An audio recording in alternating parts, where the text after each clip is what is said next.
Sauti ya mnyonge ndani ya Jimbi TV.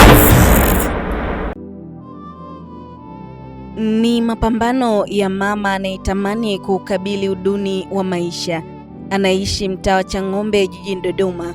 Katika kuhakikisha afya za watoto wake zinarejea kawaida, aliamua kuanza biashara ya kuuza chakula ili apate pesa za matibabu ya watoto wake, licha ya kuwa jitihada hizo zinaonekana kugonga mwamba. Anadai kuwa watoto wake wote alijifungua wakiwa wazima wa afya, lakini kadiri siku zinavyozidi kusonga, mambo yalibadilika. Ni mjane, lakini haijamzuia kupambania uhai wa watoto wake. Sasa anahitaji msaada ili watoto wake watimize ndoto ya kusoma kama wengine.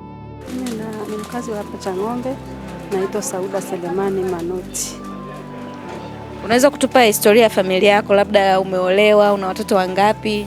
Ndio, nilikuwa nimeolewa, lakini baba yao alishafariki. Nina watoto wanne. Wawili ndio hao ambao hawasikii, ila wawili wako vizuri, ni wakubwa. Tatizo la Shafii lilimwanza muda gani? Toka alipozaliwa ama lilimkuta ukubwani? Hapana, alikuwa na miaka 10. Yaani mwanzo alikuwa tu yuko vizuri, alipofika miaka 10 akawa amepoteza usikivu, na hiyo hali ya kuumwa ndio akawa anaumwa sana miguu. Baadaye ndio ikatokea hiyo hali ya tumbo na na afya kwa ujumla ikawa imetetereka. Baba yao yupo? Alishafariki. Sasa baba alishafariki, unamudu vipi kuwahudumia watoto wako sasa? Napika, niko hapa ndo mama lishe.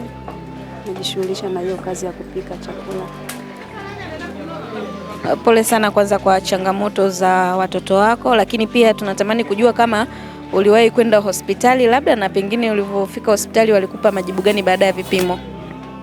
Mwanzo kabisa wakati nilianza kuwapeleka, nikiwapeleka hospitali waga vipimo vilikuwa havionyeshi kwamba anaumwa nini, hakuna kilichokuwa kinaonekana. Baadaye kuna kaka yao mmoja anakaa Dar es Salaam, akamchukua akaenda kule ndo akawa anapima vipimo. Vikawa vinaonekana tu labda ni UTI, ni typhoid. Ni vitu vya kawaida tu, ndio vilikuwa havinipi labda ndo shida kubwa. Ila baadaye ndio hivi tu tunaendelea na dawa, lakini hatujapata uhakika kwamba anaumwa nini. Mmefikiria labda kurudi tena hospitali ili kuendelea kujua tatizo, kwa sababu tunaona kwamba tumbo linaendelea kuvimba zaidi? Ndio, tuna mpango huo, lakini sasa ndo kujichanga kwa sababu familia ni duni, bado sina kitu. Pengine kwa viongozi labda wanaokutazama, wa Tanzania wenzako, una kipi cha kuambia labda ili pengine upate urahisi wa kupata fedha za matibabu kwa mtoto wako? Taomba tu kwa mtu ambaye yote atakayeguswa na hili swala, basi tuombe tu msaada wa hali na mali. Yoyote atakayekuwa anaona uchungu, kwa sababu kama mzazi, basi mimi nitaomba tu msaada, kwa kweli sina ziada. Sauti ya mnyonge ndani ya Jimbi TV. Mambo? Poa. Unaitwa nani? Naitwa Shafii Bashiru Juma. Kwa nini uliwaza kuwashauri watu? Kwa sababu sina sauti, lakini na ushauri kutumia maneno tu basi. Maana hakuna kazi nyingine ambayo naweza kufanya. Unakuwa naelekeza watu kwa ishara tu, kimya, Mungu asitumie sauti. Una matatizo ya kusikia? Ndio, na matatizo ya kusikia. Sisi hali vizuri kabisa. Nipo na mdogo wangu hapa, na yeye ana matatizo kama ya kwangu. Hali matatizo ambayo nimepitia mimi naye yote anapitia hayo. Naye hasikii. Hata yeye kutembea nawe mimi mwenyewe nilianza hivi. Lakini yeye ndio hivi anatembea mchana, anatembea vizuri. Usiku anakuwa na shida kwenye giza. Lakini hali yangu mimi ilianza kama mdogo wangu hapa. Utajiuliza kwa nini nazungumza naye kama hivi? Hasikii. Ugonjwa wake wa kuvimba tumbo umesababisha kupata tatizo la kutokusikia kabisa. Ili akuelewe, ni lazima kutazame kwa makini mdomoni kujua ni neno gani limetamkwa, au kumwandikia asome na kujibu. Ni kijana mdogo mwenye ndoto. Licha ya maumivu anayopitia, hajaacha kupambania maisha yake. Kiu yake kubwa ni kupona ili aweze kuisaidia familia yake, kwa sababu hata bibi na mdogo wake nao wanaelekea kuwa na tatizo la aina yake, na familia ina maisha duni. Nilianza kuumwa tangu 2020, lakini hali ilianza kunisumbua tangu 2022. Wakati nasumbuliwa na hali ilikuwa hapa nyumbani. Hali ilianza kunisumbua taratibu tu, lakini sijajua kama nilikuwa na hali mbaya sana. Nilikuwa kawaida tu. Nilisoma shule tangu darasa la 7 nikaishia darasa la 7 mwisho. Lakini sijasoma sekondari. Kwa sababu nilikuwa sielewi darasani. Maana masikio alianza kunisumbua tangu 2015. Ndio nilikuwa sisikii kabisa. Kwa nilikuwa nakaa mbele lakini nilikuwa simuelewi mwalimu alikuwa anaelezea. Ni tatizo jingine sasa hivi. Yaani sina barasi kabisa, yaani siwezi kutembea kabisa vizuri. Niliwahi kwenda hospitali mwaka jana. Lakini nilienda hospitali kwa Mkapa. Waliniambia mifupa, misuli imekakamaa. Kwa hiyo kuna vidonge nilipewa nikawa natumia ndani ya miezi 3. Lakini haijanisaidia chochote. Nipo tu nyumbani. Maana kuna kazi nilikuwa nafanya lakini walinibia vitu vyangu vistini.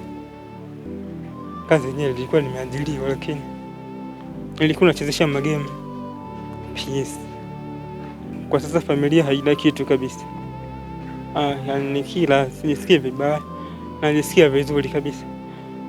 Lakini nikishiba kwa kuinama hivi labda ndio napata maumivu ya vichomi pembeni. Tatizo lilianza za yaani sikufuatilia kabisa. Maana nilianza taratibu tunanisikia yangu kazi sijafanya kitu chochote. Lakini nilianza kuumwa miguu kwanza. Miguu ndio ilikuwa haina nguvu kabisa, yaani kutembea kama jua limewaka hivi natembea vizuri. Lakini usiku ndio nilikuwa na shida, miguu inakuwa imekosa nguvu kabisa. Ni kama vile kuna giza, siwezi kutembea kabisa. Mimi kwa sasa hivi nipo tu Facebook. Naingiza ile Facebook ndio namba ambazo zinanisaidia mimi. Kila mwezi natoa ile kwenye Facebook. Tunaangalia kweli na shughuli za kina ndogo. Nilikuwa naomba Watanzania wanisaidie gharama za matibabu. Na viongozi na wadau wanichangie gharama za matibabu, na mimi bado natamani kuwa sawa. Natamani kuendesha maisha yangu kama zamani. Lakini hii hali inanisumbua sana, nichoka. Tunapata riziki kwa kile tunachopata, lakini tunatengeneza maisha kwa kile tunachotoa. Shafii anahitaji pesa za matibabu zitakazompa matumaini ya kesho iliyo bora.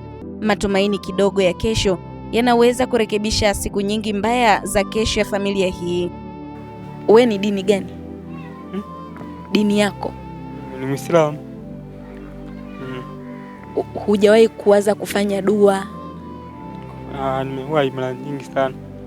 Nimeenda sehemu nyingi sana na mikoa, ni vijijini ndo nimeenda sana. Kwa mashehe, kwa waganga, lakini bado tu sijapata unafuu wowote. Unaamini Mungu atakusaidia? Unaamini Mungu atakusaidia? Unaamini Mungu atanisaidia? Sawa, mtazamaji wa Jimbi TV, nadhani umemsikia vizuri kabisa. Ni kijana mdogo mwenye ndoto kubwa. Kiu yake kubwa ni kupata matibabu ili aweze kuendelea na shughuli zingine kama vijana wengine wanavyofanya, kupambana ili waweze kukwamua familia zao kiuchumi, lakini hata wao binafsi. Inaumiza kiasi gani kuzaliwa ukiwa mzima, lakini kadiri siku zinavyozidi kwenda unaendelea kupata tatizo. Matumaini makubwa ni kwa wewe mtazamaji, kiongozi wa serikali, mdau binafsi, lakini yoyote yule ambaye una uwezo wa kumsaidia kwa matibabu ili na yeye aweze kuendelea na maisha yake na endelee kuwa na furaha. Kama ulivyomsikia, hata mdogo wake ana tatizo kama la kwake. Basi pengine akisaidika akapona, anaweza kumsaidia hata mdogo wake ili utegemezi kwenye familia usiendelee kuwa mkubwa. Jina langu ni Agnes Peter na hii ni Jimbi TV, sauti yenye nguvu. Kila siku tunahakikisha sauti ya kila mnyonge inafika mahali husika ili kila kitu kiendelee kuwa sawa.